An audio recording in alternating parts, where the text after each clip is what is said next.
Welcome into Seattle Seahawks today. I am your host, Tom Downey.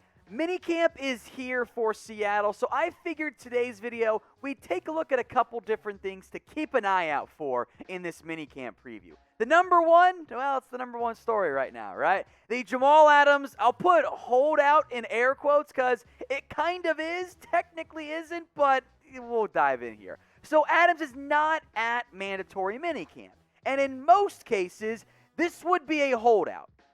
Not showing up something you are required to makes it a holdout. However, Adams has been excused from attending the mandatory minicamp for quote-unquote personal reasons, i.e. there's no fines coming Adams' way for not showing up. Now, are there personal reasons? Sure, maybe. Of course, it's impossible to ignore the reality of the backdrop right now. Namely, everybody knows, that's been paying attention, that Adams wants a new contract. He is in the last year of his current one. Now, I will make note, I don't think there's any bad blood going on right now between Adams and the organization. They excused him to not fine him, whether for real reasons or made up ones, doesn't matter. And like 2 days ago, Adams posted a video on his Instagram of him training in a Seahawks helmet. This is not an Adams-Jets type of situation. But I do think Adams wants to get paid. And I think if Adams had a new deal, he would be at mandatory minicamp. The question becomes just how much that new deal becomes in terms of the monetary standpoint for Seattle. I think a minimum, I am anticipating Adams becoming the highest paid safety in the NFL. Justin Simmons just got a bag from Denver at $15.25 million. He was awesome football player, well-deserved, well-earned. Also a very different type of safety. Justin Simmons is a playmaker in the passing game and coverage. That's not Jamal Adams' game. Adams this past year, look, he spent a lot of time in the box, and although people want to call him Blitz Boy or whatever, that's not really an insult when you have 9.5 sacks. It's like trying to call someone Rich Boy. Like, yeah, I got the money. Who cares? Like, Adams, I thought played well. Yes, I want to see him do better in coverage, but Adams was an impactful player for Seattle. Now, the player has the leverage right now. Seattle gave up 2 first-round picks to go get him. And my suspicion is that Adams probably wants to get paid a little bit more like a high-end linebacker, where Bobby Wagner leads the way amongst the highest paid not edge rushers in the NFL. $18 million. C.J. Mosley, a disastrous deal for New York at $17 million. Heck, Zach Cunningham, Miles Jack, they're all making more than 14. That's what I think Jamal Adams wants to get on his deal. Now, how flexible will he be? I think he likes Seattle, wants to be in Seattle. The structure all matters there. And I do think the deal gets done at some point. But again, the leverage is in favor of the player right now.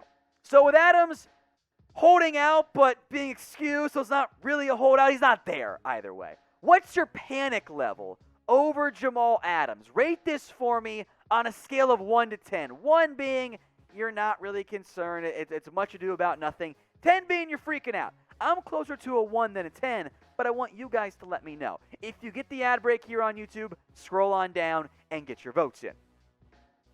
All right, next thing I'm watching for, which will unquestionably not be decided quite yet, is the cornerback battle, where there's a lot of different guys competing for only a limited amount of roles. So overall for Seattle, we'll spend some more time on each of these guys. Marquise Blair, Ugo Amadi, though one of those two will be your nickel corner in Seattle. But DJ Reed, Akella Witherspoon, Pierre Desir, Trey Flowers, maybe Trey Brown, Demarius Randall kind of sort of too, all fighting for a handful of roster spots and snaps. Now, I think DJ Reed will be one of those top 2.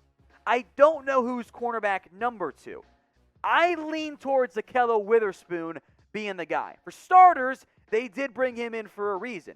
And in a bit of an up-and-down career in San Francisco, he's shown ability. I like Witherspoon, so I think he has the ability to be that number 2 corner. I would also argue DJ is number 2 corner. We'll get more into that later on. There's also Trey Flowers, who I don't love. And I've made this very clear, and if you love Trey Flowers, cool, more power to you. I'm not sold on him. I don't think he's going to be – I don't want him as my number 2 corner. If he's my number 4, cool, we're in great shape. I think he's fighting for a roster spot this year. There's also rookie Trey Brown out of Oklahoma, who fits more of that DJ Reed mold, who I thought he might be a nickel. But I wonder if Seattle, because of the success of Reed, is more willing to move away from their tall and long typical desire at the cornerback position. So I think he makes the team, but early on, training camp, OTAs, all that stuff, if Brown makes a big-time impact early, that bodes well for him, getting on the field. There's also Pierre Desir, who has bounced around, Colts and Jets specifically, but kind of more in the Trey Flowers mold. Now, the completion percentage is way too high, touchdowns are way too high. He did, however, have 3 interceptions, 8 pass breakups. I would wonder, barring an addition, if I were building the roster, right? And we'll go back to the depth chart here in just a second. But if I were building the roster, DJ Reed, Witherspoon, those are my 2 starters.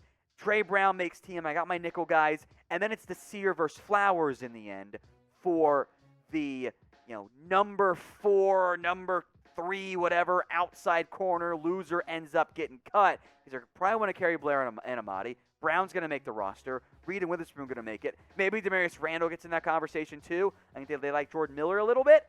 Either way, a lot of roster spot here, or a lot of competition going on. Now, I don't think Seattle's going to make a move at this position right now in terms of adding somebody. But I do think they're at least going to keep their eye on the Stephon Gilmore situation.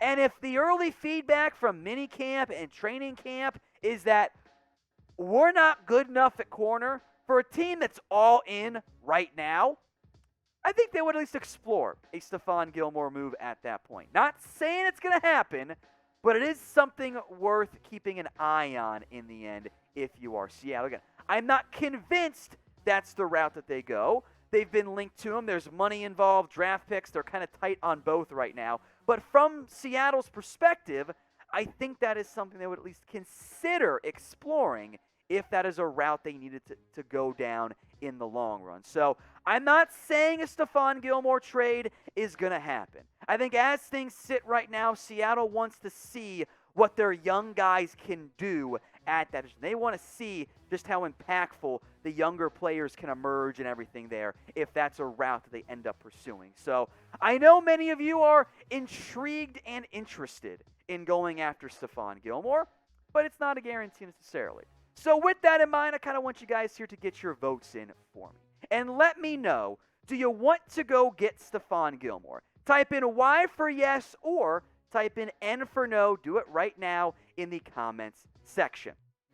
Seattle Seahawks Today is on the NewsBreak app. You can download it at chatsports.com/SeahawksNB. Local news, weather, politics, food, and pop culture. All kinds of great stuff. Plus, of course, Seahawks videos, all sent right to your phone. And it is available, by the way, folks, for free. So if you want it, type me in the comments section. Who doesn't like free things?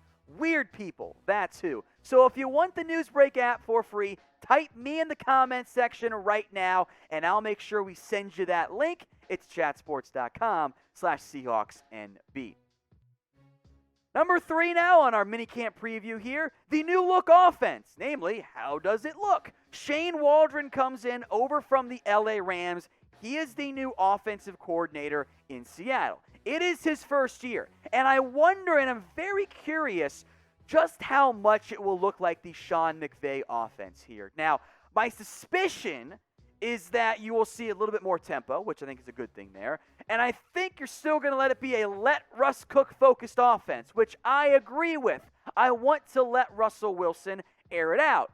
But I also want early season Russ, where the new kind of offense last year was lighting up everybody. Russell Wilson was the heavy MVP favorite, and for good reason. But when defenses adjusted, the Seahawks did not counter-adjust. In the last 9 games or so of the season, things were not good enough. This is not disastrous play, but it's not good play. It's not great play either. So I want to see how this offense gels early on as they install at least a modified scheme.